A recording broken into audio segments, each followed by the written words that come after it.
Hi there. What's your name? My name is Vitor. And how old are you? I'm 23 years old. And what part of Brazil are you from? I'm from Brasilia, which is the capital. It's right in the middle of the country. Okay, very cool. Um, how was your transition from Brazil to America? It was hard. I first came here when I was 17 on a tennis scholarship, but it wasn't as hard as I expected because the cultures they have similarities, so it wasn't really a shock of cultures for me. Of course, there's some things that I missed and still miss, but overall, it wasn't really hard. I always stayed away from my parents, traveling for tournaments, so I didn't really miss them. So it was no big deal. And then how long have you been living here in America now?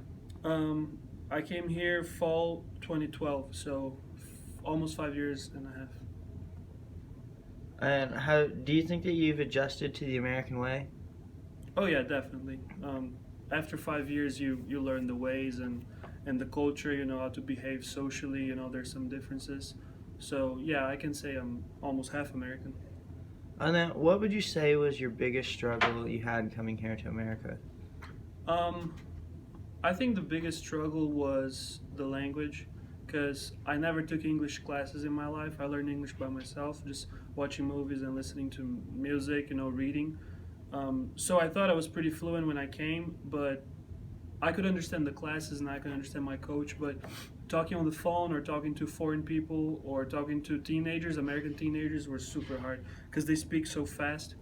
And also, if I would get into an argument, it was always hard to express myself. So I had to accept what other people were saying instead of stepping up and letting them know what I think. And then is there anything unique to America that you find interesting? Yes, for sure. I think the thing I admired the most about America is the fact that there's so much incentive on sports. I mean, this is the only country in the world that's going to give you a scholarship to play your sport. You don't need to pay for college if you're good enough, and that's just great. No other country does that. Um, Also, here you don't need to be first to get a medal or a trophy or whatever. If you don't do really well, they still support you and they make you want to be a part of it and they make you want to be better. And I think that's very important for the growth of youth. Awesome. Well, thank you so much for your time. You're welcome.